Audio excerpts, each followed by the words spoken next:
All right, so we're there. All right, Kenny, in three, two, one. We are.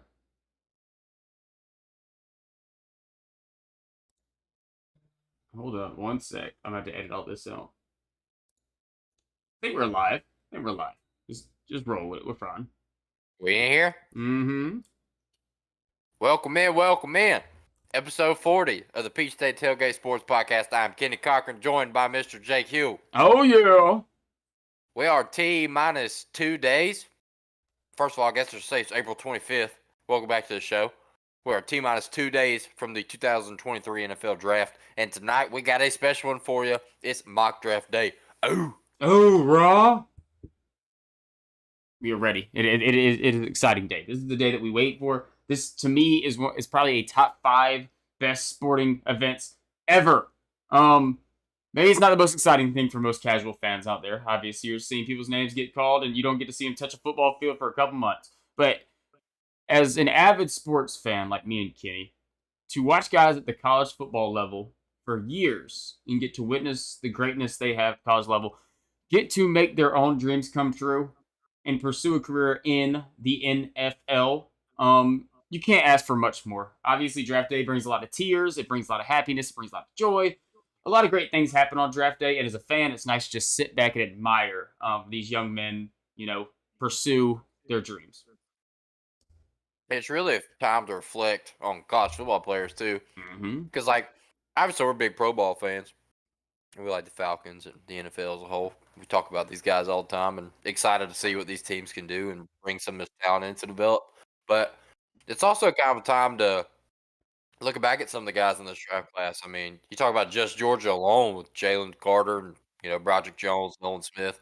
Like, these are guys that have been staples for our program for a long, long time. And we get to watch them make this transition into the league, take the next step, figure out where they're going to go. Because, I mean, I'm sure you can testify to this too, but I'm a Falcons fan. You're a Falcons fan. But, seeing these Georgia boys go up to the league, it makes you pull for, when McColl was with Kansas City, made you want Mm-hmm. to watch a Chiefs game or Taylor Dagum, drawing a blank. Roquan Smith with the Bears. It made you want to watch a Bears game. Obviously Roquan gets traded. That goes how that goes. But, I mean, the list goes on and on with Trayvon to the Jags. And, every year we see guys like this. I mean, look at Matthew Stafford, dude. Like, Matthew Stafford is one of the most talented ball throwers of all time. But, Georgia Bulldog. And a guy that played for a terrible franchise in Detroit for a long, long time. Was super underrated. Finally gets a Super Bowl ring. And Georgia fans all over the country were tuning in to watch that game. So, just super exciting time, not just for Georgia fans, even though we are, but for all college fans to see these guys go and figure out where they're going to end up. So the basis of this episode right here, this is an exciting one. Just to give a little pre-context of what we're going to be doing, me and Kenny both have our own personal mock drafts prepared on our own computers. We have not shared with each other our drafts. We don't know nothing about who. I don't know anything about who Kenny has 1 through 31, or he doesn't know anything about who I have 1 through 31. And as of right now, we're planning on splitting this thing up into 2 parts. We're gonna do 1 through 16 tonight, and then tomorrow night we will hop on and do 17 through 31. There's only 31 picks in this year's first round draft due to Miami having to forfeit their pick due to those medical doctor issues they had during the season. So we have a very exciting day incoming, and I think me and Kenny both can speak before we get this thing started. I know I have no idea. As much as like I talk and think I have an idea of what is going on, whenever you hop in front of a computer screen, you have to muster together 31 picks out of hundreds of different names. And then you have to try to, pinpoint what teams they go to. You're trying to think about what team has which weakness and, maybe that position group. And then, you try to take some inspiration from other mock drafts, but it's kind of hard to find updated ones. And, maybe you don't agree with those people. If you're somebody that has, a pretty good college football mindset and you have a relative knowledge of most of these guys in the top 31, you might not have the same agreements on who's better between two players as, some of these guys do. So, and I tried to keep my personal, my personal thoughts out of this. I tried to go as completely realistic as I could. And I'm sure as this mock draft kind of kicks off, I'll kind of touch on some of those as we go to give you my ideas of maybe that's not my guy I would have picked, but this is what I think is going to happen. Well, I certainly commend you for that because mine is very biased. I I respect it. did it. I did these picks as if I was the GM for these teams and how I think they should build their teams. So you got, both in. Look, this is why it's called a mock draft, guys. This is not going to happen. So we're mocking it up, trying to figure out what's going to happen, and you guys can mock us afterwards. Yes. But I mean, think about the quarterback class, dude. Like Anthony Richardson, he's been rumored to be the number 1 pick. He's been rumored to be a top 5 pick, and then some people have him outside the top 20. Yep. And they come out and say NFL GMs think him or Will Levis is not a first rounder, and Hendon Hooker is going to be gone in the top 20. It's like what? Nobody knows what's going on. We No. have no idea. And to be completely honest with you, I always go back to this because this is my point of reference. Last year, when Carson Wentz, or 2 years ago, when Carson Wentz got traded to the Commanders, it was breaking news for 2 weeks because it was the off season and there was nothing else to talk about. This is exactly what's going on right now with the draft. I love Trayvon Walker. He's a damn good dog. He's a legend. We love him. Aiden Hutchinson should have been the number 1 pick in the draft last year, and was going to be the number 1 pick in the draft last year for a year. Mm-hmm. And 2 days before the draft starts, all of a sudden these Trayvon Walker comments start coming out. He goes number 1. I think he's going to be a great NFL player and have a great career, but up until this point, Aiden Hutchinson has been a much better football player. Yes, I agree. You can even But make the argument that Kayvon Thibodeau has been a better football player. Exactly. He's a guy. He was number 1 before Aiden was. Exactly. And Aiden's gonna have a great career, man. Or Trayvon's gonna have a great career. I'm fully committed to that, and I fully believe that. But this recency bias for the draft is crazy, and it happens. And you see the stuff with C.J. Stroud and how he's got the terrible test on the whatever thing that they take, the cognition test that they give these guys. And then the developer for that test goes on the Pat McAfee show and says, yeah, all of those scores are wrong. Like, we don't release those to the public, so nobody knows what these guys made. So now it's like, now that C.J. Stroud's fallen out of the conversation for the number 1 overall pick because he had a bad score, this guy comes on here and says, yeah, that's BS. The score was good. Nobody's talking about C.J. Stroud anymore. Now Will Levis is number 1 pick. Like, nobody knows. Yeah, not one lick of an idea.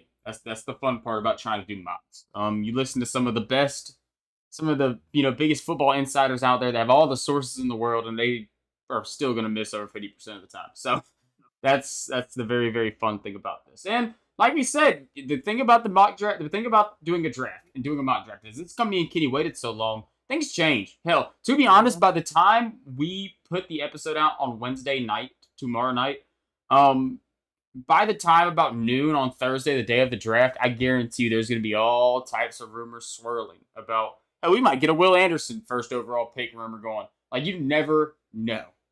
But I will say this, and just before we get started, the quarterback class does make things intriguing. I will say we've had quarterback classes over the past decade. We've had a couple of them where, people have mocked them all. We're getting 4 straight quarterbacks off the rip. And, that was the year that we had Zach Wilson and Matt Jones and Trevor Lawrence and Justin Fields. A lot of people thought all 4 of those guys are going to be gone. And we saw how that played out. But drafts can play out in very, very strange ways. Yes, they can. Yes, they can. So, I'm pumped, dude. You ready to get this thing kicked off? I'm ready. All right. Do you want to do the honor of taking the number 1 overall pick, and then I'll give mine, or do you want me to just lead us off? I got it. Okay. Here we go. With the number 1 pick in the 2023 NFL Draft, the Carolina Panthers select Bryce Young, quarterback, Alabama. Okay. I got Bryce going here at 1 for one obvious reason. And for me, it's been that Bryce Young has been number 1 quarterback in this class for a long, long time. Yes. We heard a lot of rumors and a lot of the recency bias. And even if you listen to the show, me and Jake kind of hopped on the C.J. Stroud QB1 train immediately after that college football playoff game. And, we sit back and we cool off a little bit and we realize, what we're looking at. And for me personally, I look at Bryce Young. I've watched this kid play for 2.5, 3 years now. And I can count his mistakes on one hand. This dude has played incredible football for such a long time. The size thing is always a concern, and then you compare him to guys like Kyler and Russ and the play style and everything. But at the end of the day, he's got a great arm, and I know the NFL game is so much different than the college game. It's faster, it's more athletic. These guys are, the best athletes in the world. But size is, you can't replicate size. And the talent that the University of Alabama is bringing in is the same exact size as NFL players. They might not be as good as NFL players, but when you got 6'7", 340-pound tackles, that translates to the NFL, boys and girls. I'm here to tell you that right now. It doesn't get much bigger than that. And Bryce Young was able to win a Heisman behind them boys. So I see no reason to believe why his size is going to hold him back in the NFL, barring some kind of injury thing. Who knows? That's always the risk. But to me, Bryce Young is going number one. We know the Panthers are taking a quarterback here. That's for sure. I think it's Bryce Young. I think it's got to be. Okay. Okay, well said. And with my number one pick of the 2023 NFL Draft, I have the Carolina Panthers selecting Bryce Young, quarterback, Alabama. All right. So, hey, we're 1 for 1 right there, baby. All right now. And I could say very similar things to you. Bryce Young is the number one quarterback in this draft, quite frankly. In a quarterback draft that is full of question marks, size is the least of my worries. I'm going to say that right now. I agree. And like you mentioned he did it against some of the best talent we've seen at the college football level. It does not matter what you throw at Bryce Young. He is a magician, is what I would like to call him. You made the comparisons to Kyler Murray and Russell Wilson. Kyler obviously kind of has a little bit of a work ethic issue, had kind of a head coaching drama thing go on. And, people look at Russ in 2022 and they find all disrespect. But, I mean, if Bryce Young turns into Russell Wilson, that is a very, very successful number one overall pick. Let me just say that here now. I mean, Russell Wilson was a top 5 quarterback for a decade. So the sky's the limit really with this kid. I do know the question marks with size and durability. He did kind of have a couple of nagging injuries go on last year, but he showed toughness. He battled through it. Didn't really let it stop him. And I do believe that his pocket presence and his athleticism that he shows whenever he's facing pressure at the college football level, I do think that is going to translate well to the NFL level. I will say that being the number one overall pick in any NFL draft is normally kind of like a death wish. It's really a bad thing. Majority of the time, you're going to a bad football team, and I don't think that's any different here. I don't think Carolina is a great roster, but there are worse situations to go into, and I do think with a bad roster, Bryce Young can be the guy that can make the most of it. He is the guy for Carolina, and I hate to say that as a Falcons fan, just thinking about having to face this guy. Yeah. No, I mean, that's the scary thing, right? But hey, I look at it like this. We had to face Bryce all throughout college as Georgia fans. We got 2 national championships out of it. Yep. So hopefully the Kirby Smart effect will carry its way into the NFL, and the Atlanta Falcons can do it against Bryce in the league. So fingers crossed. But yeah, it's got to be him on. I agree. So now we're going to number 2. You do. My turn? Okay. With the second overall pick in the 2023 NFL Draft, the Houston Texans select Will Anderson Jr., edge from Alabama. This is an interesting pick. This is the one that everybody is kind of scratching their heads at right here. Everybody's kind of wondering, what is Houston going to do at number 2? And I will tell you, I think Houston is going to go edge. And the reason behind that is I really do think Houston is going to try to build a winner outside the quarterback position before they try to pursue a quarterback. This is a bad football team. This is probably the worst football team in the NFL. And whenever you have a guy like Will Anderson on the board, the guy that was the number one, kind of like the guy we talked about with Aiden, the guy that has been the number one overall pick for probably 2 years now. I mean, people were saying he would have went number 1 last year. The upside with this guy is tremendous. I mean, the floor is super high. We've seen great production from him at Alabama for 3 years now. 4.6 speed at 6'3.5" and 253 pounds off the edge is crazy. He has great arm length. My negatives for Will Anderson, sometimes he does show a little bit of lack of effort in the run game. And if you look at his sack production, a solid bit of it comes off of stunts. He's not, last year he didn't really succeed very well in one-on-ones, and it kind of showed against Tennessee. So I did kind of note Tennessee's right tackle, Darnell White. He did have a great game against Will Anderson, kind of shut the door on him. So that's my one little question mark on Will Anderson. But like I said, the floor is so high and the ceiling is also so high that he's pretty much a can't miss guy, in my opinion. I agree with you here, Jake. I have Will Anderson at 2, going on the Texans. Nice. For a different reason than you do. Um, Now, obviously, number one reason is because he's an absolute stud, and you'd be stupid not to take this guy.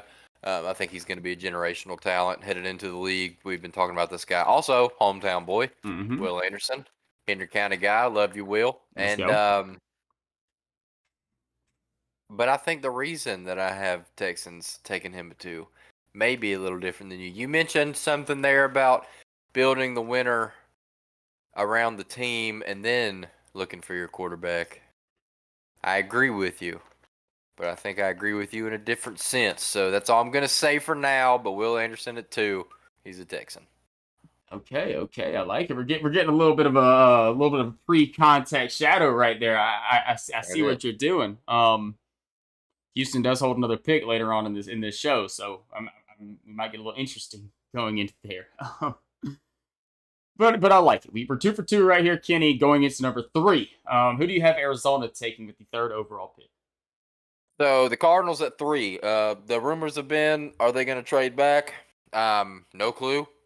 But throwing that out the window, I've had the Cardinals taking one guy at 3 for the entire duration of them having the 3rd pick, and this is Jalen Carter right here.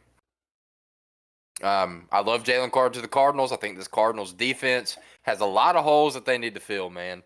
And you hear a lot of the stuff about Jalen Carter and the off the field issues.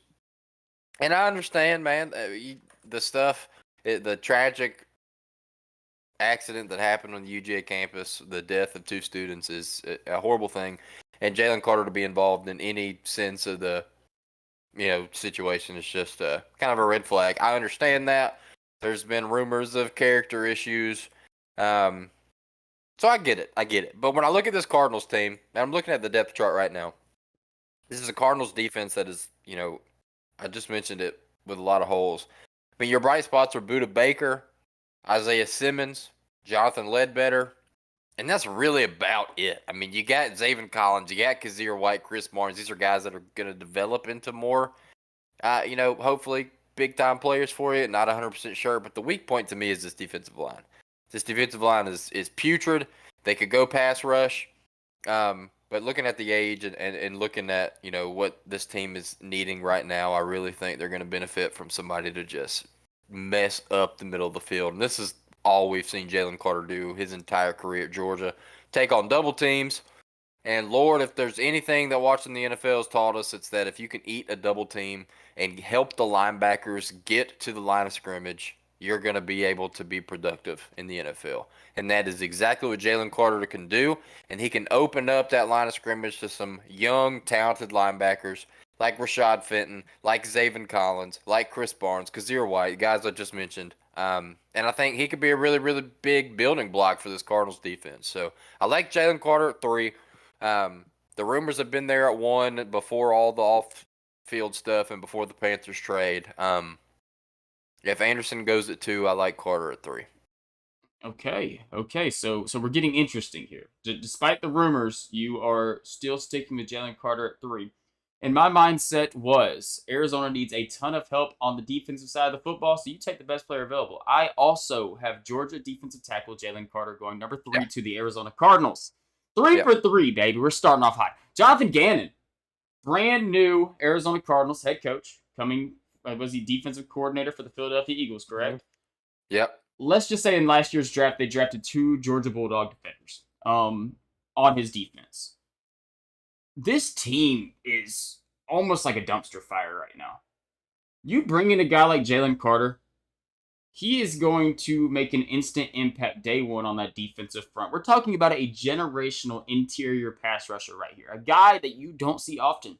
Interior pass rushers are hard to find in the NFL. And if you can just scoop a guy like this at 3, the best player in this draft, you have to do it. And I don't think they're going to question it. Like you said with the questions, they're there.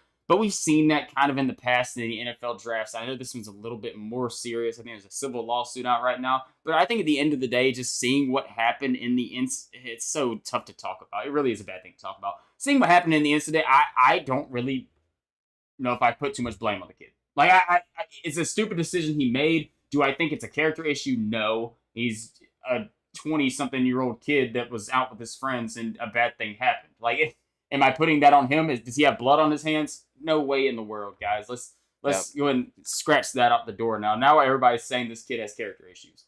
I know. I guess you can kind of give Mel Kiper some credit because he did say he had character issues a couple months before that even happened, which was pretty interesting. But I don't think that's a real thing.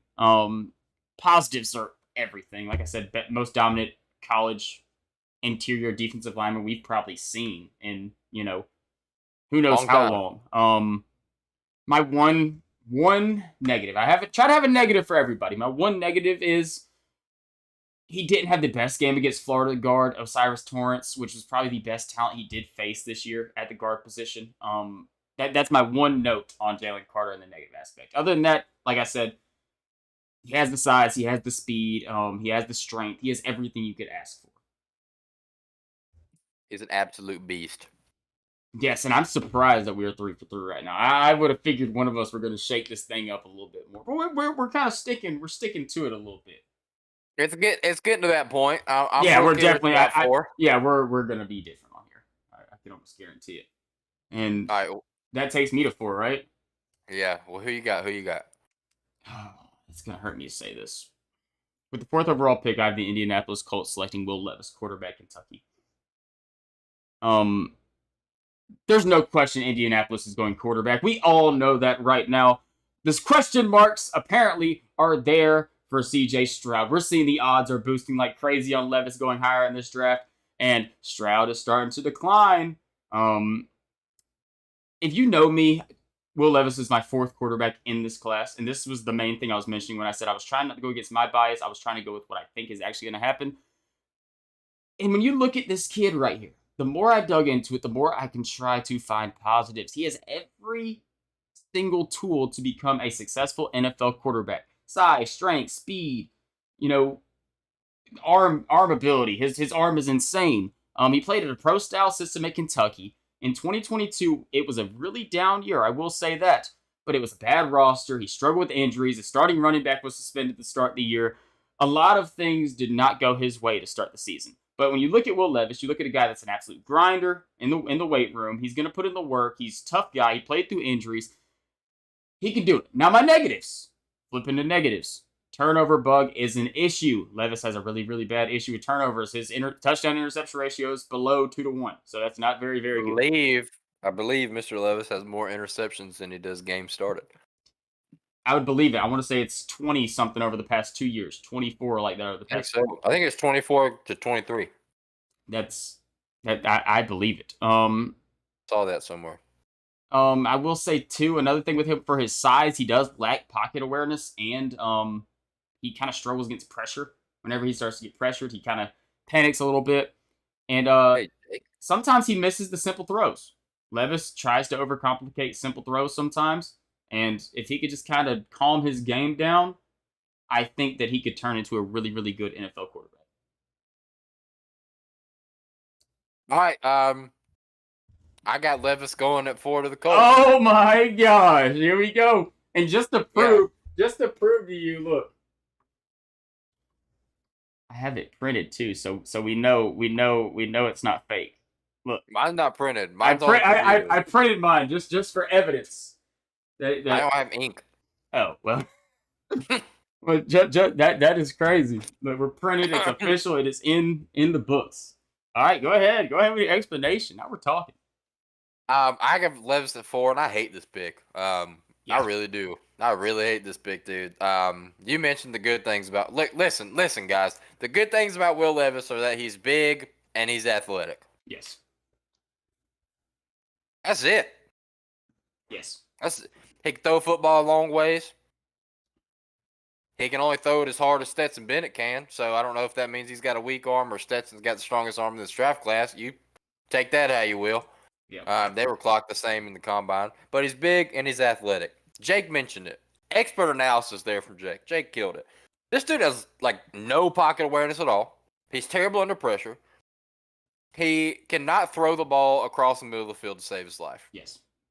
And I know he's got crappy receivers. I get that. He's got a horrible offensive line, crappy receivers. The only good tools Kentucky gave him was a running back, and that didn't really help a power running back between the tackles. Didn't really help out a NFL caliber prospect quarterback in Will Levis. And I found the stat: 23 interceptions and 24 starts. And I'm not sure how familiar you guys are with Kentucky's offense, but being an SEC East rival, it's not necessarily an offense where they're asking the boy to throw the ball 40 times a game. Yeah. I want to say he actually had almost over 25% of his attempts were behind the line of scrimmage. I would believe every bit of that. I'm very low on Will Levis. Here's my argument with Will Levis. All right, and I think he's going to the Colts because the rumors are there, and apparently the Indianapolis loves him, and he's essentially right now is being looked at as a lock to be the number 2 quarterback. So I put him here because that's what I think. So the part of me being biased is not involved in here. I have been very notorious since we've been talking about the draft about me being not very high on Will Levis or Anthony Richardson. Yes.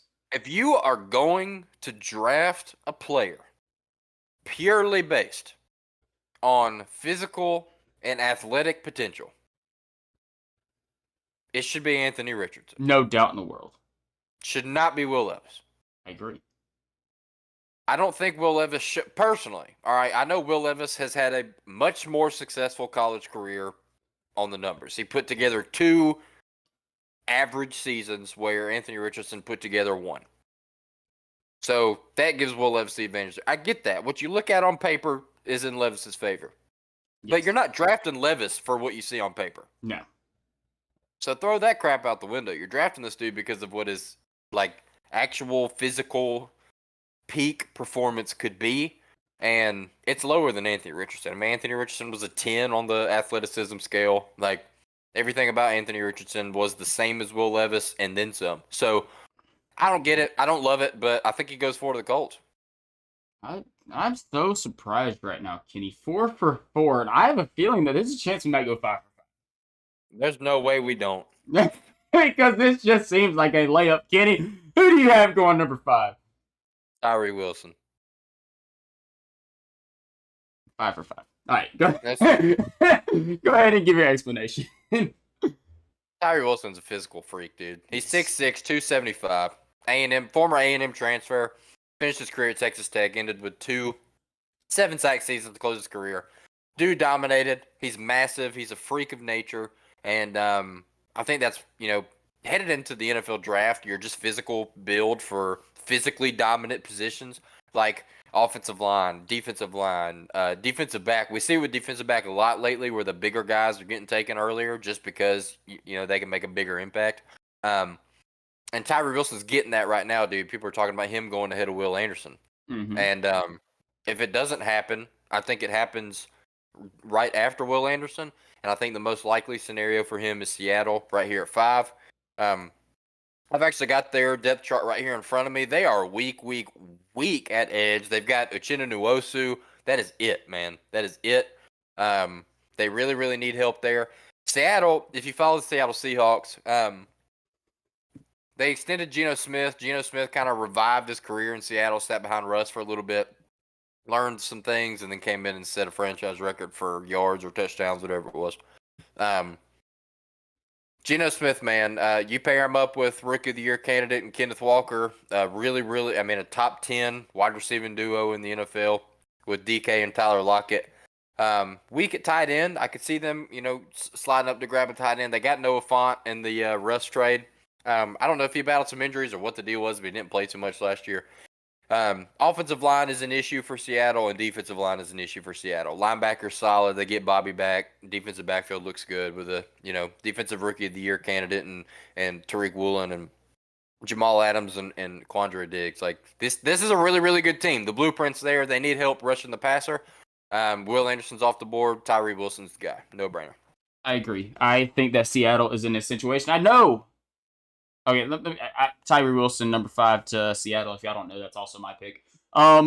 I know that there are rumors swirling about maybe this is their chance to draft a quarterback. There's 2 developmental quarterback guys in this draft, and we already have one of them off the board.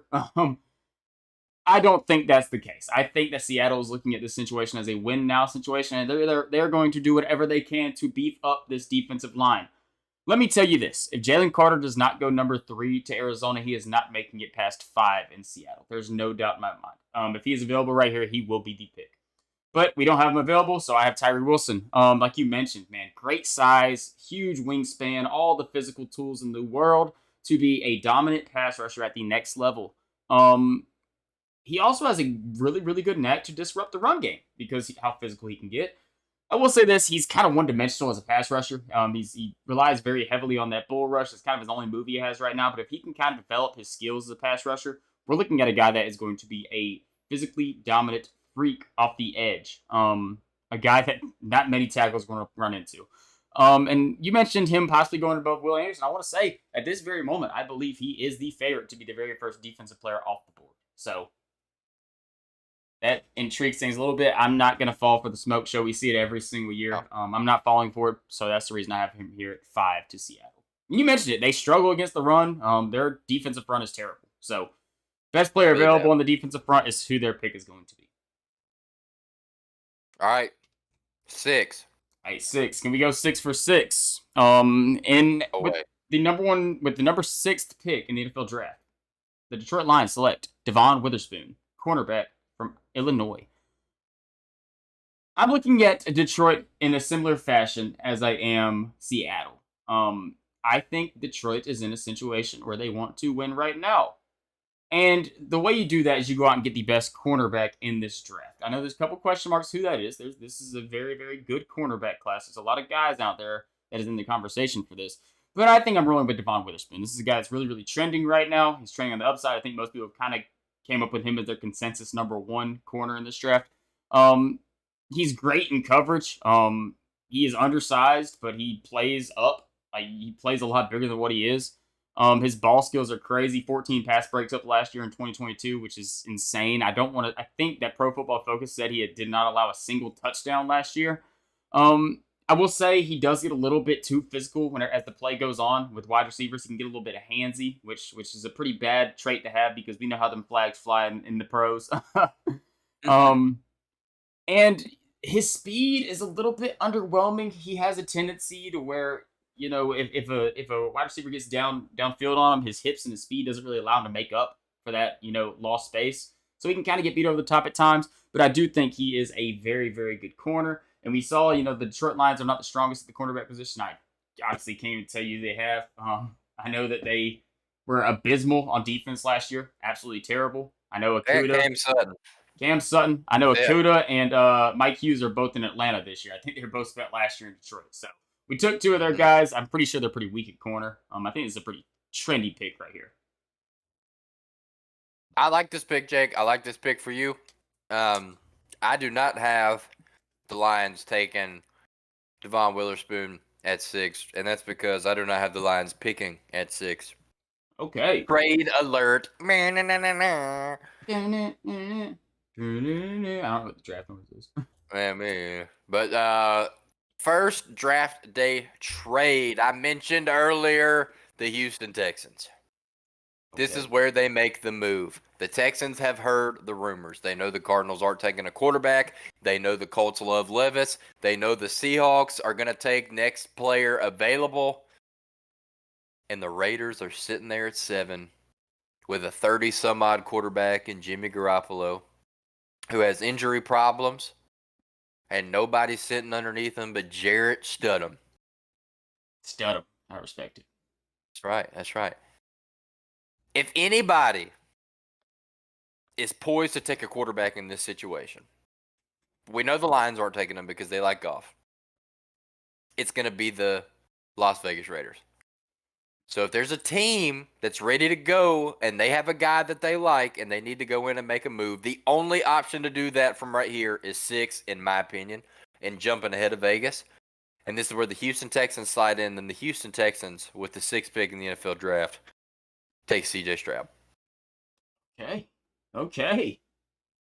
And I love this for Houston, man. I think if you draft Will Anderson and CJ Stroud in the top 10 in this NFL draft, I think you have hit a home run. I agree. I don't think you could draw it up any better, man. I know everybody wants to talk about the test scores. Listen, those were not right. Those were false. The test scores were wrong. They did not come out right. Everybody says CJ Stroud is a football guy. He's smart. We've seen the interviews. We watched this guy play against Georgia.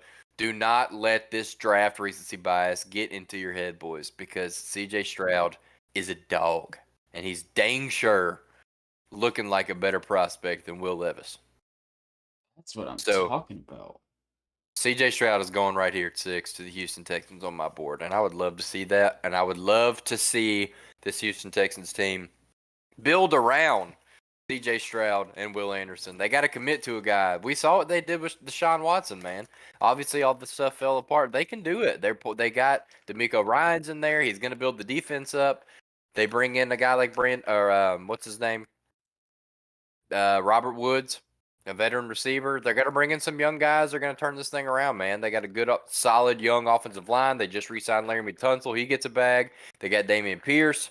Like, this is a team that really has an opportunity to build some pieces. It's going to take a few years. They're not going to come out here and make the playoffs with C.J. Stroud. If they do, it'd be a miracle and give this guy the MVP. But I think as far as building blocks go, if your bottom two Jenga pieces are Will Anderson and C.J. Stroud, it doesn't get much better than that. Yeah, you did a pretty damn good job. I like that. We're shaking things up a little bit. Pick 6. Nice. You have Houston 2 picks in the top 6. I like it. Yep. I like that. And by the way, just to give some background on this, they did have to give up quite a bit to move up to 6. If you remember in the Deshaun Watson trade, they got a plethora of picks from the Cleveland Browns. In this trade, I have them giving up their 12, so they're pick swapping from 12 to 6 with Detroit. So Detroit moves to 12, Houston moves to 6. They're also giving up the first rounder that they got from Cleveland next year in the Deshaun Watson trade. They're giving up, and they're also giving up next year's second rounder. Okay. So they swap picks this year, give up their second round pick, and then they're giving away Cleveland's first round pick from next year from the Deshaun Watson trade. Nice. Nice. In order to move up. And that brings us to 7. And I believe this is me. Yes, this is you now. All right, big boy alert at 7. CJ Stroud is taken off the board. The Las Vegas Raiders come out. They said they like Jimmy. They're going to ride with Jimmy. I love Anthony Richardson. He's the next quarterback on this board. I think Anthony Richardson has the ceiling. He's got the athletic ability. Guess what? He doesn't want to learn from Jimmy G. That's not who Anthony Richardson needs to learn from, boys and girls. The Las Vegas Raiders, with the most abysmal offensive line in the NFL, take Peter Skoronski from Northwestern to come play left tackle for him. Okay. Okay. Peter Skoronski coming off at 7. I like it. Yes, sir. Yes, sir. There's a big, back and forth right now between him and Paris Johnson. I personally really, really like Paris Johnson. I like what I saw from him against UGA. Obviously, he gets dominated by, one of our young true freshman pass rushers that you guys will know soon after. But as of right now, what I've seen from Paris Johnson, other than that, he's been outstanding. And hey, you can't hate on the guy from getting dominated by a dog. Everybody gets dominated by a dog every now and then. Mm-hmm. And it's gonna happen. It's gonna happen, boys. But yeah, Skoronski, he's pretty much the unanimous number 1 offensive tackle in this year's draft. The Raiders, man, I don't know, Jake, I don't know if you've been keeping up with the Raiders. That is a bad depth chart. Yeah. Raiders are not very good. Solid at quarterback, solid at running, or really good at running back, I should say. You got Josh Jacobs, Zamir White, Amir Abdullah. Really, really good wide receiver room. Honestly, pretty good tight end room with Austin Hooper and O.J. Howard. Who knew they got O.J. Howard? Not me.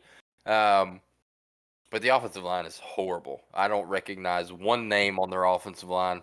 And that's where Mr. Skoronski is going to come in and change this thing up for him. They're going to try and give Jimmy G some protection. Let him sit back there. Chop a couple dimes to Devontae Adams, Jacoby Myers, Hunter Renfro. They got some dogs. And you got to give them all the help you can get because you got a good pass rush. You got a good young linebacking core. Need some pretty big help in the defensive backfield. But for a team that's picking at 7, you're not expecting an offensive tackle to put you in Super Bowl contention. But it's a dang good start. No, I agree. I agree for sure. With my 7th pick, I did go a little bit of a different route right here.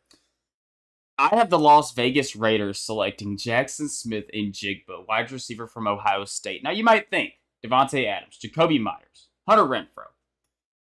You're playing in a offensive-heavy division in the AFC West, and the only way you're going to win football games is if you outscore your opponents. So, not too worried about the defensive side of the ball, as weird as that sounds.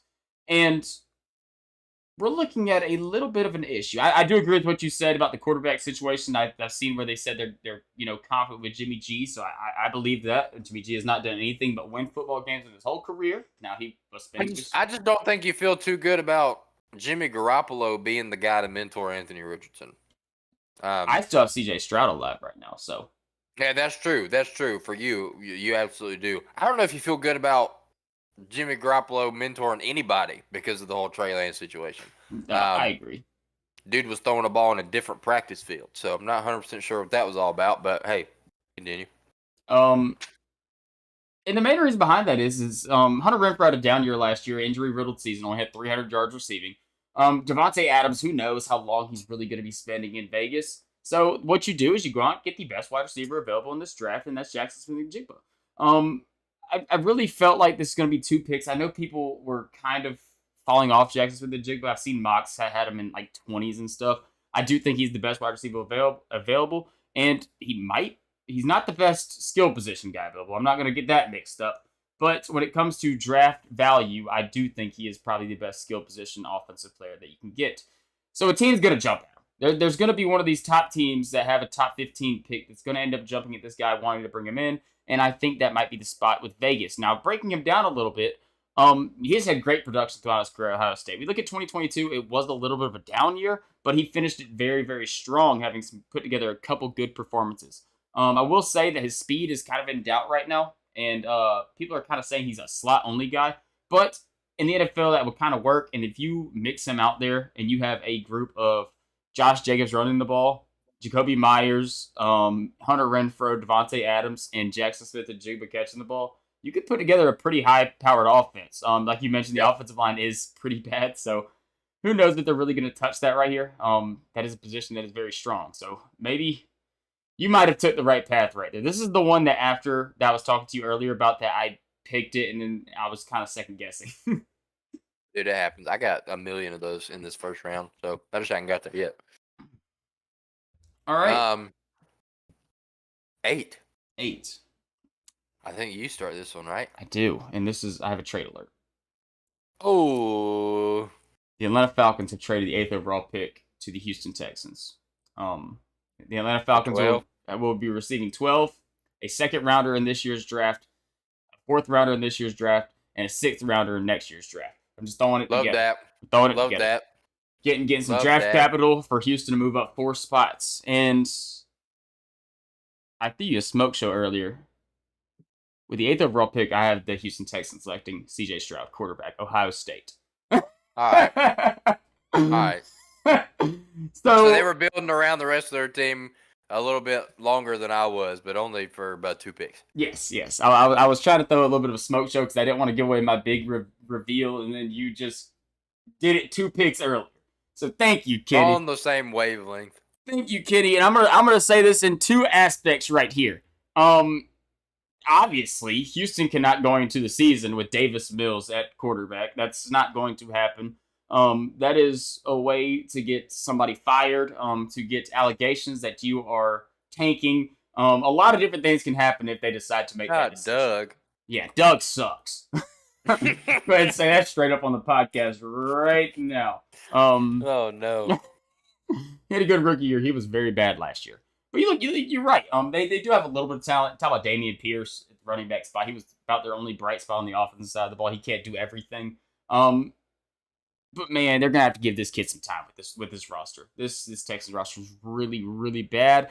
But I thought when you picked him at 6, I thought the same thing when you picked him at 8. It's an absolute steal. You can't pass on a guy like that with that pick. You get a quarterback like Stroud with 6 or 8, it is a steal of a lifetime. Stroud has the ability to make every throw on a football field. I don't really care what's going on off the field, apparently, with test scores and stuff like that. Somebody said that he has an attitude problem. A couple different things going on with CJ right now. The thing I'm worried about is what this kid can do on a football field, and it is a lot. I do think he is very underrated as, with his legs. We didn't really take too much into consideration when we played him in the college football playoff, but he was kind of running all over us, so he kind of showed that ability off a little bit. And that's another positive I have. He probably played the best quarterback game we've seen against the University of Georgia since Joe Burrow in the SEC championship a couple years back. And I think the main question with CJ Stroud that a lot of people are kind of throwing out here is that he might have the fourth highest upside among the quarterbacks. Obviously, everybody thinks everything about Young, and then people think that Levis and Richardson have a ton of upside. But I don't care. If this guy comes in and he's Dak Prescott with the 8th overall pick, I think you're perfectly fine with that. I don't think people understand, like, how quarterbacks work. Like, It's hard to find a good quarterback, it man. is hard. Like, I guarantee you, most likely 3 of these guys are going to suck. I'm not going to say which 3, but most likely one of them might be a decent starter. One of them might be a superstar. The other 2 are probably going to be backups in 3 years. Like, that's how the NFL draft works in the first round. That's the interesting thing about it. But I do have the Texans taking CJ Stroud. Just like you do, just 2 picks later. All right. Well, with my 8th overall pick, I do not have the Falcons trading, and this is where we take Devon Witherspoon. Devon Witherspoon, you're going corner. We're going corner. Let's go, baby. Let's go. I wasn't going corner, but we released the boy, Casey Hayward, after he failed a physical. And, you bring in a guy like A.J. Terrell, drafted him a couple years ago, who's been an absolute stud. And then you bring in, what's his name? Mike Hughes? Yeah, well, I mean, Mike Hughes, but I'm thinking of... Jeff Okudah? Jeff Okudah. There we go. Don't know why I'm drawing a blank. Former, 3rd overall pick? Really high pick. Ton of potential. Top 5 pick. Ton of potential. Injury-riddled career so far. Headed into his 3rd season, I want to say. You trade pretty much nothing. Bring Jeff Okudah in. I think you're looking for another guy to come in here. It seems like Jeff Okudah is probably going to be that slot guy. Maybe Mike Hughes, I'm not 100% sure. But if if the plan is for Mike Hughes to be the slot guy, Jeff Okudah to line up other side of A.J. Terrell, you're hoping for the most out of A.J. Terrell or out of Jeff Okudah that you possibly can get. But up to this point in his career, all we have are aspirations. We don't have any proof, and you're leaving a lot to be desired in the corner position if you don't take a top talent here. And honestly, I think Devon Witherspoon is the guy to make the biggest day one impact on this Falcons team.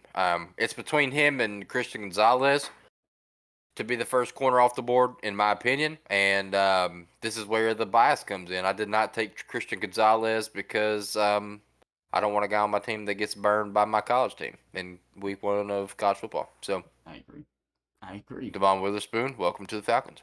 Devon Witherspoon is a stud. I think right now we have almost everybody the same. The only people that we have different so far I have Jackson Smith and Jigby. You have Peter Skoronski going so high, but everybody else we've had the same, which is really nice. That leads us to 9. Here. 9 is a fun one, Kenny. I'm gonna let you get us rolling with 9. I mentioned earlier it was a 2-way battle for the first big boy off the board, and at 9 I've got the Chicago Bears taking Paris Johnson. Come play tackle for him. Block for Justin Fields. They need the help. They need to build up this offensive line. That offensive line was abysmal for a running quarterback. Justin Fields got sacked a lot, and he needs some help. He needs some protection. What better way to protect a man than with his former teammate, Paris Johnson Jr.?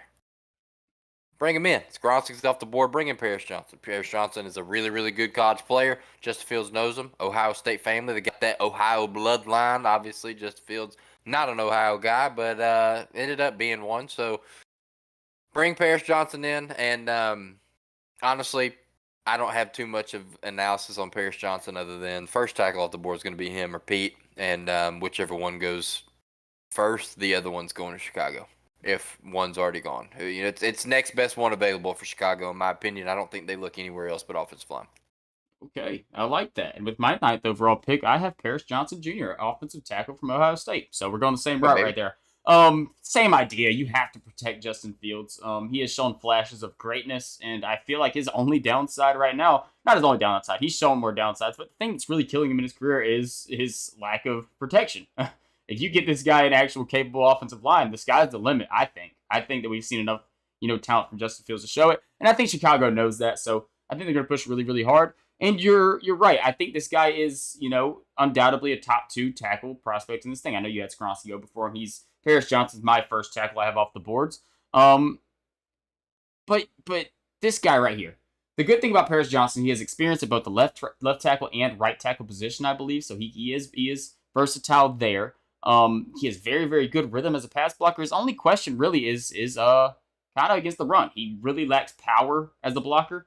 Not really as powerful as your Skoronski or your Broderick Jones, but he is a very, very sure protector in the pass game. And I think that is what, the more important aspect of being a good left tackle in the NFL. Yeah. No, I agree. I want to throw in this thing too. I forgot to mention earlier. The reason I have Skronsky above Paris Johnson is because Skronsky also plays guard, so you can kind of plug and play him wherever you want. Yes, he is very plug and play. That's the reason I've got him going before Paris Johnson. But I like Paris Johnson a lot, and I could make an argument that he's the best pure tackle for sure. You mentioned you can play him either side, so yeah, that's the pick for me. Okay, nice. All right, that leads me to 10, right? Mm-hmm. So at number 10, 10th overall pick in the 2023 NFL Draft, I had the Philadelphia Eagles selecting Nolan Smith, defensive end, Georgia. And my first note I have is Philly loves Georgia boys. Sure Philly loves them Georgia boys. And Nolan Smith, he has a ton of great traits to be a great player at the next level. Fantastic motor off the edge. Dude does not run out of gas. He always is at 100% at all times. He's undersized, but he's actually a very, very powerful edge rusher, which is pretty unique with him. I want to say he weighed in at sub 240, but you would not think that watching this kid on a football field. He plays at like 260, 250, in my opinion. He also kind of fits that, Philadelphia scheme where, they load up on defense. They have a lot of guys that can get to the quarterback. You add another guy that could potentially be a double-digit sack guy with that defensive line already, and Hassan Reddick on the opposite side of the line with him. Boy, could he create havoc! Things could get really scary having 2 guys that run 4 or 5 speeds coming off the edge. Mm-hmm. And this defensive line is deep. Don't get me wrong. This is not a pick. This is more of a luxury pick, but Philadelphia is in a situation where they can make a luxury pick. Like, this roster is still very, very good. And not to mention the chemistry. This guy he's probably the best person in this draft, undoubtedly. I think everybody kind of realizes he's the best teammate. He's probably, character-wise, you can't get better than Nolan Smith. You bring in a winning character into a winning environment. Only good things can happen from there. My only negative with him is that his sack production probably was not as high as that you would like for the 10th overall pick, but I also That's a Georgia thing. I was about to say, I also kind of attribute that to Georgia and how fast quarterbacks, make sure they get the ball out against us. Right. I love that, Jake. We're pretty similar here. Not to give too much away. But I don't have Nolan going at 10. To Philly, I do have Philly picking at 10, but with the 10th pick, I've got them taking Bijan Robinson. Okay. Philly going Bijan. Little Miles Sanders replacement. Little Miles Sanders replacement. They lose Miles to Carolina, obviously. Quick stats for you right here. I thought was pretty interesting when I looked it up, did a little, counteract, and it made me think about it a little harder. Last year, Bijan Robinson, in 12 games for the Texas Longhorns, accounted for 1,894 total yards and 20 touchdowns. 1,894 and 20. Last year, Philadelphia Eagles running backs contributed 1,794 yards and 19 touchdowns on the ground for the Philadelphia Eagles. And you're losing a 1,300-yard rusher that accounted for 11 of those touchdowns. You got to replace him. And Bijan Robinson is the guy. I think he's running back 1 in this class. There's been rumors about Jahmyr Gibbs. I also love Jahmyr Gibbs. But sorry, Jahmyr. Bijan's the guy. And I love Bijan here. I think he's perfect for Philly. He's going to go in there and be a beautiful, beautiful 1-2 punch with Jalen Hurts. And I'm excited to see what that Eagles offense can do with him. I love that. That is a fantastic pick. I agree. I think that Miles Sanders' lack of production or lack of playtime really in that Super Bowl kind of made people forget of how good of a running back he actually is. Like Peace. the dude puts up numbers. He puts up production that needs to be matched somewhere. And I think Bijan's a damn good comparison to him. I mean, probably a better version of him. This is the best running back prospect we've probably seen since Saquon Barkley is what people are saying. So I'm pretty excited about it. 10 to Philly. Again, luxury pick. But hey man, that's a damn good luxury right there to have. I'm getting the fuzzies about 11. I think we might match each other. Just a little prediction out there. Is it my turn? No, because because you just said Bijan. I said no one. So yeah, sure. That's right. With the 11th overall pick in the 2023 NFL Draft, the Tennessee Titans are drafting Anthony Richardson. Okay. Is that who you have? More or less.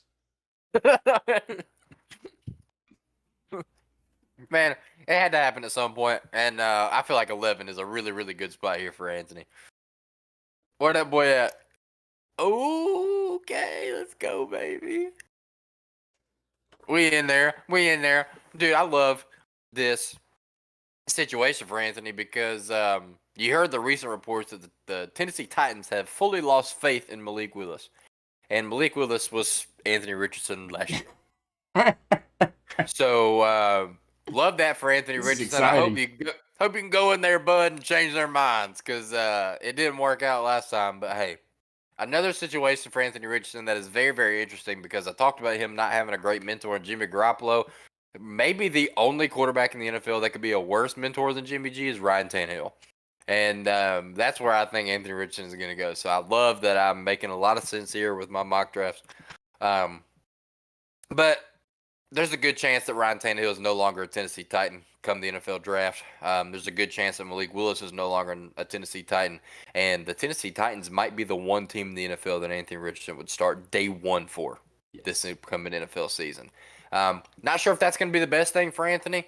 But, hey, Dan Orlovsky says throw Anthony Richardson out there day one. All he needs to do is play. Don't expect the best play from him, but let him play. Let him get some game time in. And I tend to agree with that the closer we get to time. This is a guy that's got all the physical traits. He's, Cam Newton 2.0 is what it looks like. And you got to let him get in there and play, man.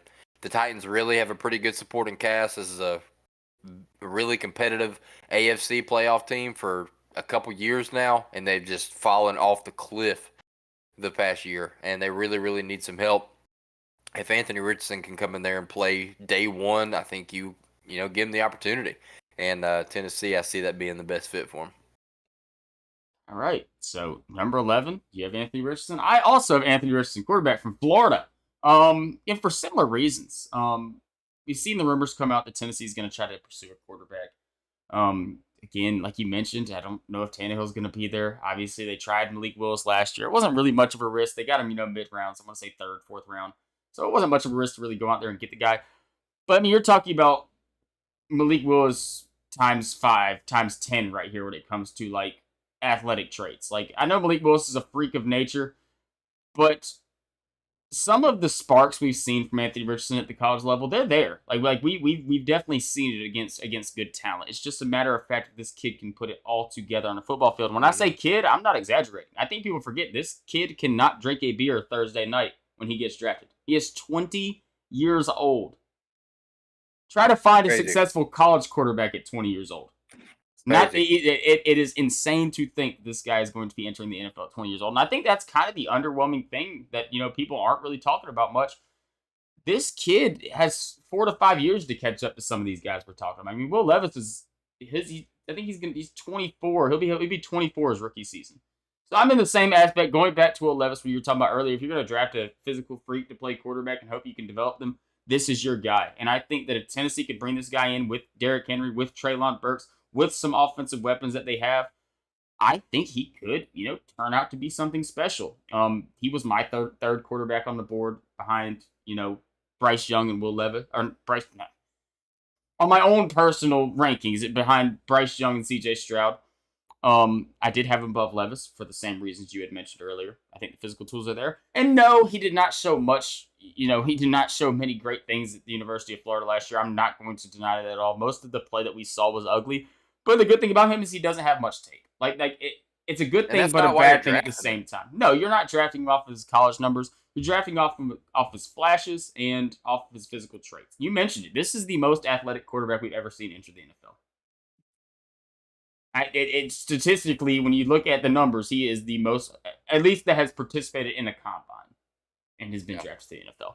Um, for sure. and the one thing about Anthony Richardson that I love, his legs are going to play. Like, if he can just become an average thrower of the football, he's going to be a good NFL quarterback. I mean, nobody's talking about replacing Justin Fields right now in Chicago, and he hasn't done much great things through the air. Like, he's been a runner, but he does it damn good. So it kind of works out that way. And I think Anthony Richardson's floor gets elevated so much just because of his ability to run the football. I agree, 100%. I mean, you're not drafting Anthony Richardson for his college tape. The same reason you're not drafting Will Levis. Just a comparison of who's got the better physical traits, and I mean, it's clearly Anthony Richardson. So I think if you're drafting a guy based on that, it has to be him. The only reason I don't have him going before this is because the Colts love Levis apparently. So, but I'm with you, dude. AR at 11 to Tennessee is a lock for me. They don't like either quarterback on their depth chart, and I mean, unless they go up and get Hendon Hooker, Stetson Bennett, Anthony Richardson's sitting right here. So Yeah, and I kind of agree with you too. I think Houston, moving up for Stroud, no matter where you rank him at, I think Houston kind of knows if you put Richardson in Houston's system, it's going to be a dumpster fire. Like that's not a system for him. You put him on a Tennessee team that already has, it has some pieces. Like there's pieces on Tennessee's football team where they can be successful. I think it's a little bit better of a situation. if you want to give Anthony Richardson the best chance to be successful day one in the NFL, let him run the read option with Derrick Henry. Yeah, exactly. Exactly. Yeah. Let's see how defensives go against that. Yeah, that'll play. I can guarantee you that. You can either tackle 6'3", 250, or you can tackle 6'5", 250. Pick your choice. Yeah, you choose. You can tackle 4-3 or you can tackle 4-4-2. Yeah. Like, you take your pick here, buddy. All right, 12. This is Detroit for me after the trade with Houston, but I believe you're up to go first here. Yes, and this is Atlanta for me. After the trade with Houston, we both traded Houston's pick. Yes, we did. And with the 12th pick in the NFL draft, I have the Atlanta Falcons selecting Peter Skoronski, offensive tackle from Northwestern. Now, the reason I had him fall off this board a little bit, or fall down to that number 2 spot, because it does seem like he is the number 1 offensive line in most things. Him, Paris Campbell are kind of 1 and 2. The reason I have him falling down a little bit is because of some question marks to play the tackle position. A lot of people are kind of claiming his arms are short. At the college level, he did get beat by some edge rushers that did have longer arms than him, being able to outreach him. But the good thing about Atlanta is he's not going to be brought in to play the tackle position.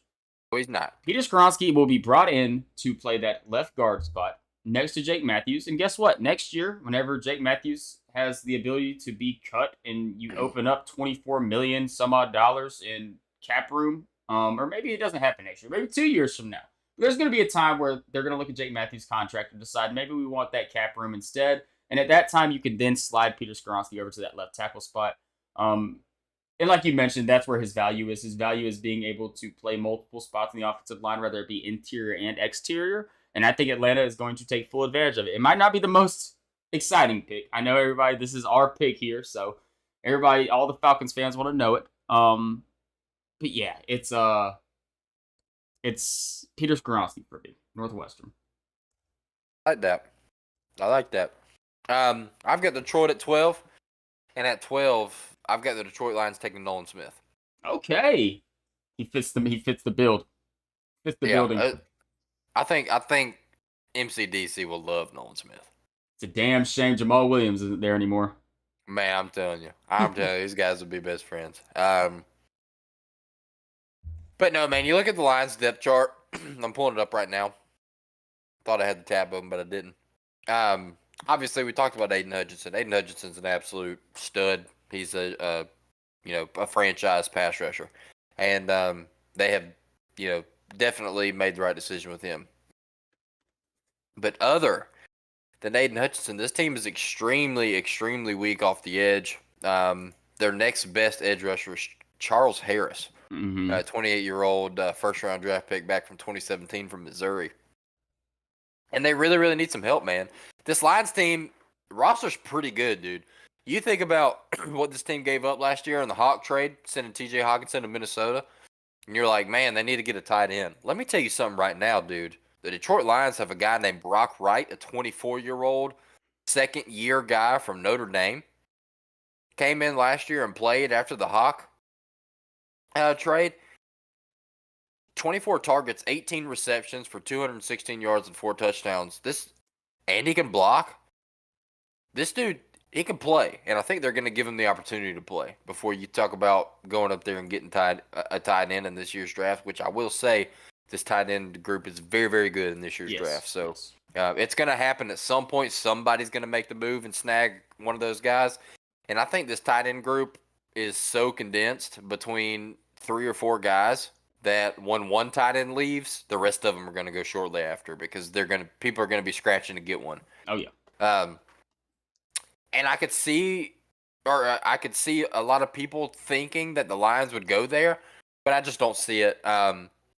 They've got Jared Goff. They're going to run it out with him at quarterback. They've got a good running back room. They got DeAndre Swift and David Montgomery. The wide receiver room is loaded. I know Jameson Williams is going to be suspended to start the year for 5 games, but you still got Amon-Ra St. Brown. You got Josh Reynolds. You got Marvin Jones. You got Khalif Raymond.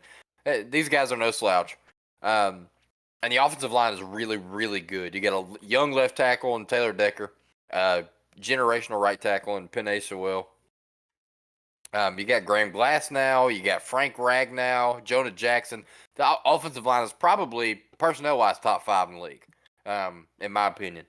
And you look at the defense side of the ball. They bring in Cam Sutton from the Steelers to come play that corner position for them. They bring in C.J. G.J. from the Eagles, who had a career year last year. I think this team is primed to have a big, big year. They just need to fill a couple spots, and I think the most important position right now for them is going to be that defensive line and that pass rush. And you talk about a draft class that Will Anderson's off the board, Jalen Carter's off the board on the interior, Tyree Wilson's off the board coming off the edge. Right now you're looking at on my board Nolan Smith, Lucas Van Ness, and Brian Breesy are going to be probably my next 3 up ranking-wise. And I love Nolan here for Detroit. I think if Nolan went in there to do a pre-draft interview with the Detroit Lions, they would already have him picked in their brains. I agree for sure. That just seems like the environment and the player, the match can't get much better than what that is. Like, it just makes too much sense right there. And luckily enough, Detroit does have another first-round pick that we'll be able to talk about tomorrow. So they can add even more talent. But that brings us just to 13, Kenny. I think you lead us off at 13 as well. All right, 13. This is hilarious. It's absolutely hilarious because the Green Bay Packers are picking at 13. They have one of the best quarterbacks to ever play the football game in any level in Aaron Rodgers. And they lose him. And they got Jordan Love. It's Jordan Love time in Green Bay. Obviously, Aaron Rodgers is a New York Jet now. It is official. And one thing Aaron Rodgers has wanted for a long, long time is a first-round wide receiver, and they never gave it to him. Well, buddy, you're gone now, and the Packers are taking Jackson Smith and Jigba at 13. Okay, now we're talking. And I think this is going to be perfect for the Packers. Maybe the worst position room in any group, in any team in the NFL is the Packers wide receiver room. It is abysmal. I mean, it is so bad, Jake. And a big reason of that is because Alan Lazard is gone to New York with Raj. And then, obviously, you got an absolute stud in Christian Watson. Dude had a great year. He's going to be a great player in the NFL. But other than that, you got Romeo Doubs.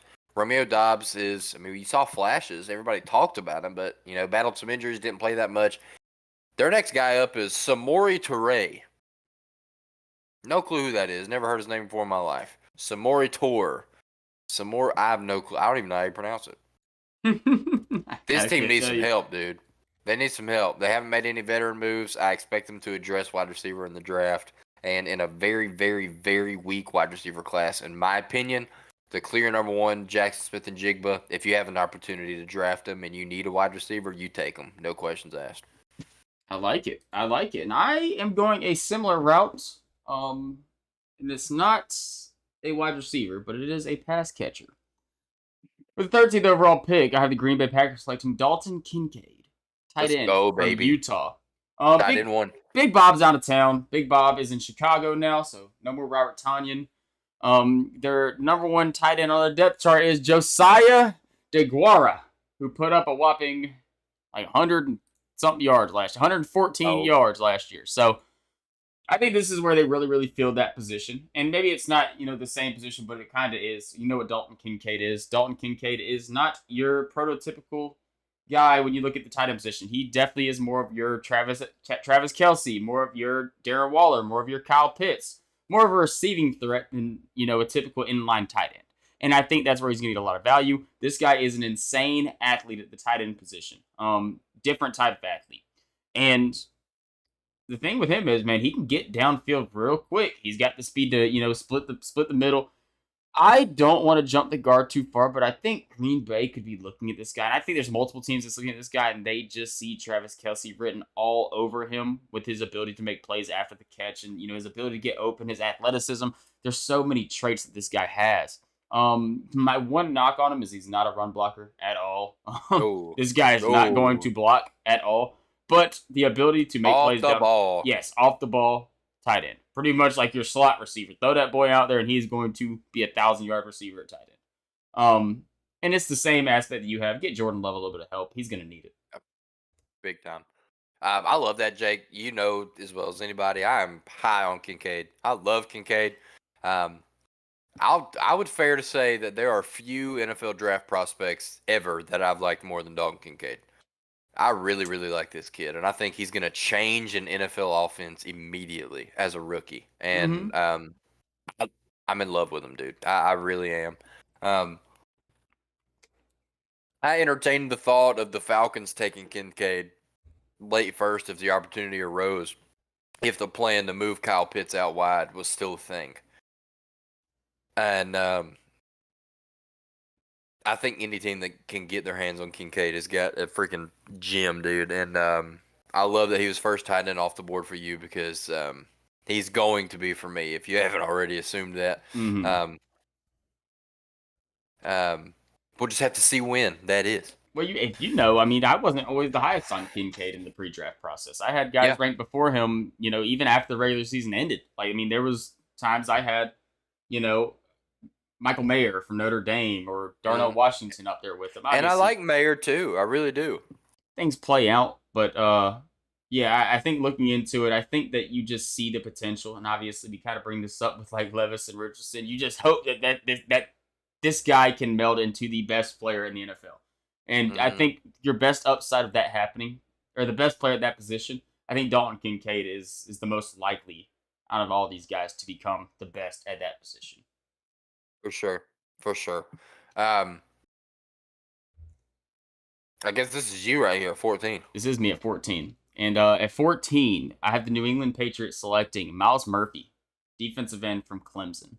Myles Murphy, man, what a interesting draft thing this has been going with Myles Murphy. This is a guy that was mocked. People were saying he might not even make it to 8 with Atlanta. He was the number 3 defensive lineman behind Will Anderson and Jalen Carter. And then we saw guys like Tyree Wilson pop up. Then we saw guys like Lucas Van Ness pop up. A lot of good defensive linemen in this draft. I don't see him sliding too far. I think that 14 is the spot. I will say New England tends to surprise with their first-round draft picks. They're always kind of one of those hard teams to predict.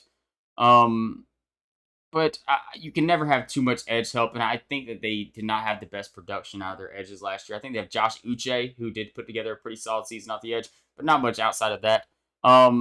He has the size and length to be an NFL pass rusher.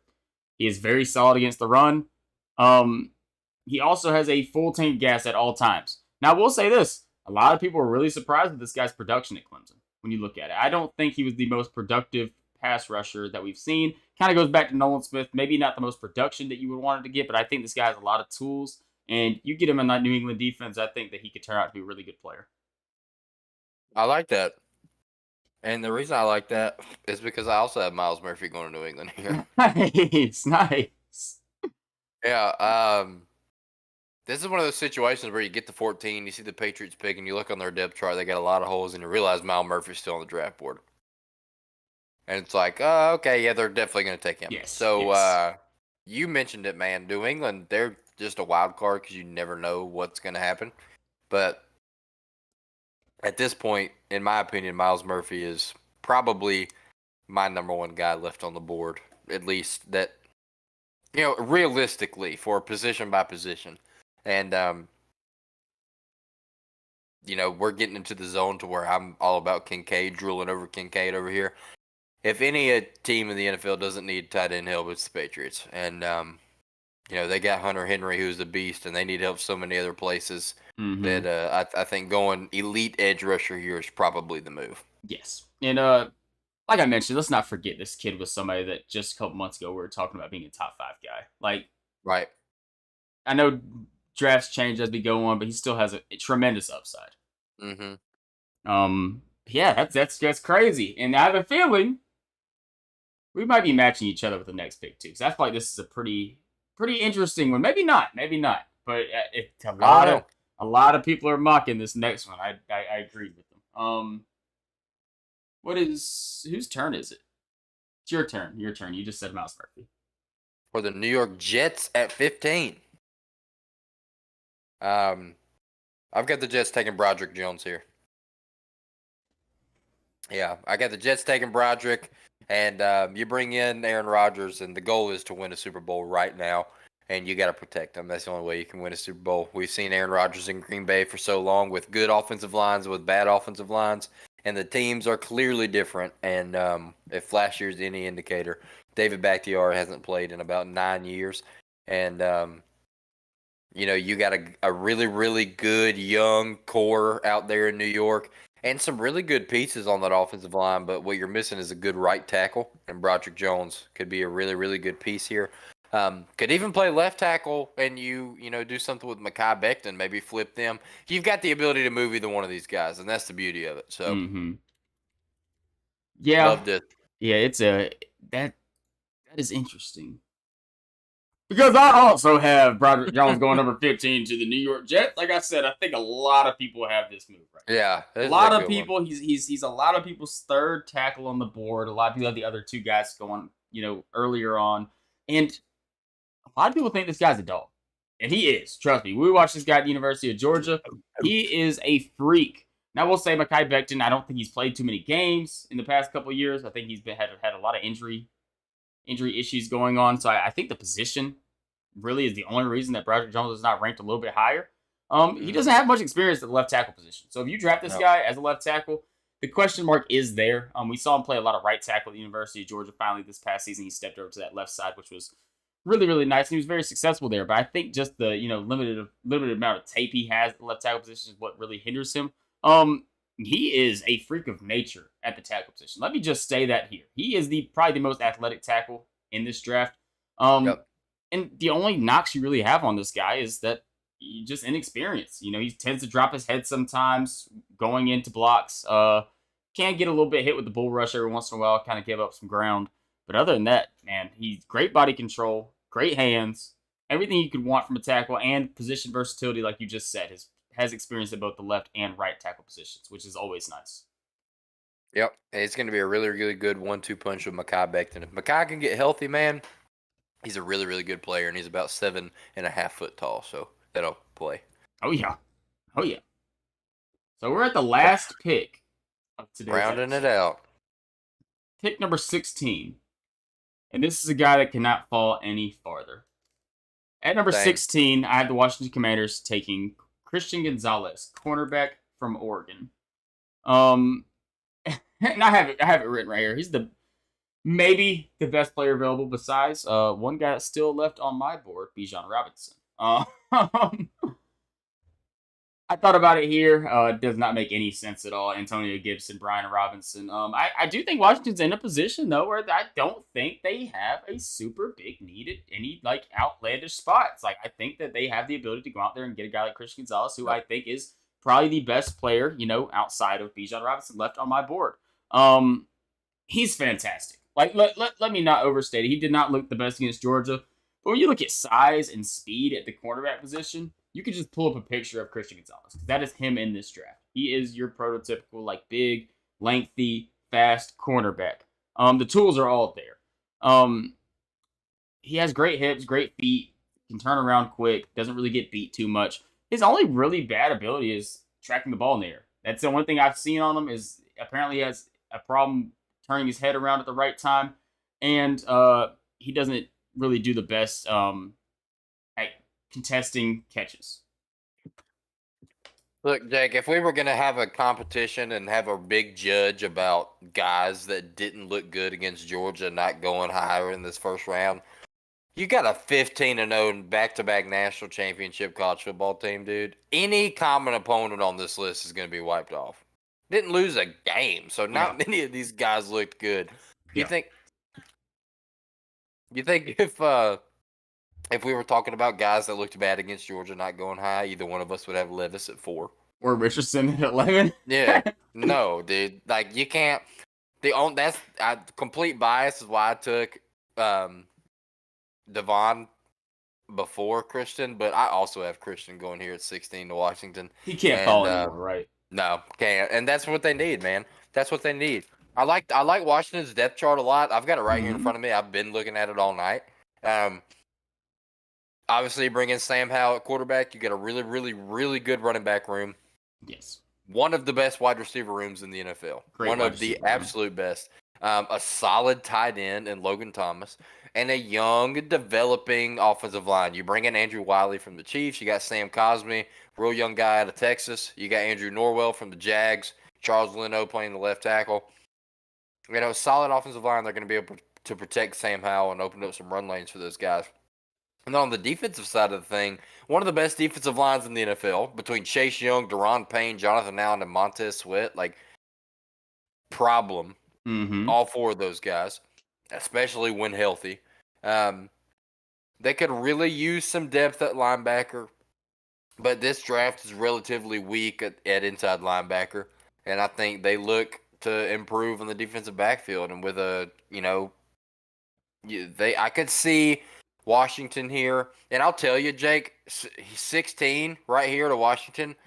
This is where I almost had Brian Branch. Yes, yes. Brian Branch is a very interesting player in this draft. He is a day one stud. He's so versatile. Yes, he is like Minka Fitzpatrick. I don't think Brian Branch or Christian Gonzalez benefit the team any more than the other.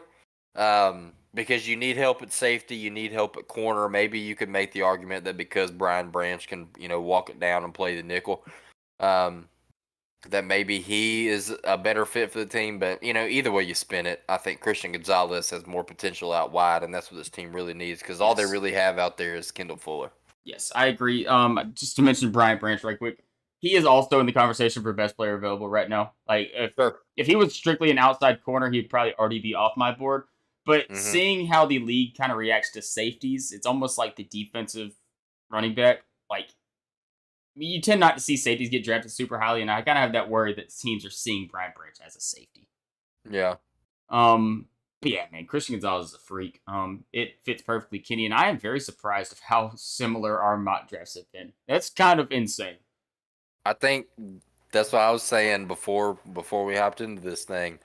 16 or 17 to 31 is going to get interesting. Yeah, 17 through 31 is going to get very interesting because outside of this is going to be wild. Just a little closing thoughts on Washington. You mentioned the offensive line, young and developing. I did kind of think about offensive line for them, but I do think the drop-off after these top 3 tackles is pretty drastic. I'm not saying that there are not any more good tackles available. There are, but I don't know if they're really qualifying at 16. Now, we'll say, I think we did see Seattle take Charles Cross last year, and I don't think anybody had him ranked that high. So, no. you never know. You never know. Cole Strange. I mean, there's a lot of offensive linemen that could potentially go. But, man, it fits so well. I also thought about, I was thinking, like, man, it just seems like it could be a luxury wide receiver. Oh, yeah, never mind. They have an absolute studded wide receiver room. Wide receivers like every team's panic button. Like, oh, yeah, you don't know what you want to draft? Boom. Wide receiver. Yeah, You can never have too many of them. their receiver room is really, really good.